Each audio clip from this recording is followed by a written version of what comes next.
میلاد منانا ہے، نہیں ہے۔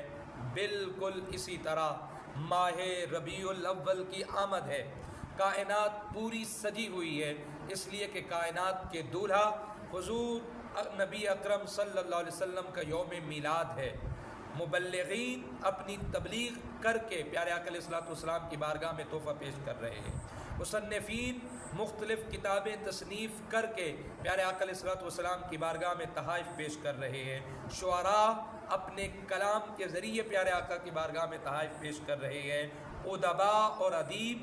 نثر لکھ کر پیارے آقا علیہ الصلوۃ والسلام کی بارگاہ میں اپنے تحائف پیش کر رہے ہیں۔ کیا عوام، کیا خواص، ہر کوئی حسب استطاعت پیارے آقا علیہ الصلوۃ والسلام کے یوم ولادت پر حضور علیہ الصلوۃ والسلام کی بارگاہ میں درود و سلام کے نذرانے پیش کر کے اپنے اپنے تحائف پیش کر رہا ہے۔ یاد رکھیے،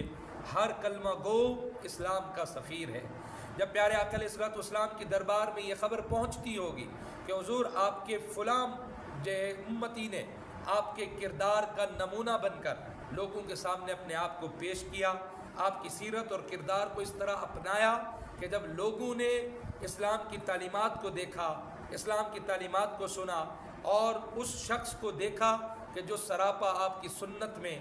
آپ کی محبت میں، آپ کی اتباع میں ڈھل چکا تھا، تو انہوں نے تمنا کی کہ ہم بھی مسلمان ہو جائیں، اور وہ کلمہ پڑھ کر مسلمان ہو گئے۔ تو پیارے آقا کو کتنی خوشی ہوتی ہوگی کہ میرے امتی میری سنتوں کو اپنا کر، میرے بلند اخلاق لوگوں کو بتا کر اور میرے سنتوں پر عمل کر کے لوگوں کو اسلام کی جانب لا رہے ہیں۔ لیکن کبھی کبھی میں یہ بھی سوچتا ہوں، جب پیارے آقا کی بارگاہ میں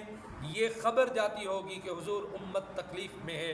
امت مصیبت میں ہے، امت مشکل میں ہے، امت غفلت کا شکار ہے، لیکن ان کو جگانے کے لیے کوئی سیف اللہ خالد موجود نہیں ہے، ان کو جگانے کے لیے کوئی صلاح الدین ایوبی نہیں ہے، خانقاہوں میں ابن عربی نہیں رہا،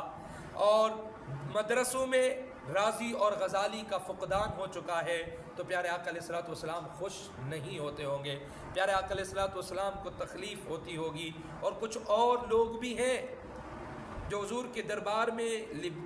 تحفے بھیجنا چاہتے ہیں، لیکن دربار ان کے تحفے حضور کی بارگاہ میں پیش ہونے نہیں دے گا، اس لیے کہ انہوں نے امت کے حقوق تلف کر کے حضور کی بارگاہ میں تحفے بھیجے ہوں گے، حرام مال سے حضور کی بارگاہ میں تحفے بھیجے ہوں گے۔ حرام مال سے حضور کی بارگاہ میں بھیجا جانے والا تحفہ کبھی بھی حضور علیہ الصلوۃ والسلام کو قبول نہیں ہوگا۔ امت کے حقوق کو تلف کر کے حضور علیہ الصلوۃ والسلام کی بارگاہ میں بھیجا جانے والا تحفہ حضور کی بارگاہ میں قبول نہیں ہوگا۔ فل ساؤنڈ چلا کر، لوگوں کو ستا کر اور امت مسلمہ کے لوگوں کو تکلیف میں ڈال کر جو بھی تحائف حضور علیہ الصلوۃ والسلام کی بارگاہ میں بھیجے جا رہے ہوں گے، حضور انہیں قبول نہیں کریں گے۔ ہاں، اگر تم چاہتے ہو کہ حضور کی بارگاہ میں تمہارے تحائف پیش ہوں، حضور قبول بھی فرمائے، تو پھر تقوی کا لباس بدل لو، اور جو ہے حضور علیہ الصلوۃ والسلام کی سیرت کے نور سے اپنے من کو اور اپنے تن کو اجالے عطا کرو۔ پھر حضور علیہ الصلوۃ والسلام کی بارگاہ میں جب تم تحائف بھیجو گے تو حضور کی بارگاہ میں تحائف قبول بھی ہوں گے، اور حضور علیہ الصلوۃ والسلام کی نگاہ عنایت بھی ہوگی۔ یہ شہادت گاہ الفت میں قدم رکھنا ہے، لوگ آسان سمجھتے ہیں مسلمان ہونا۔ وآخر دعوانا ان الحمد للہ رب العالمین۔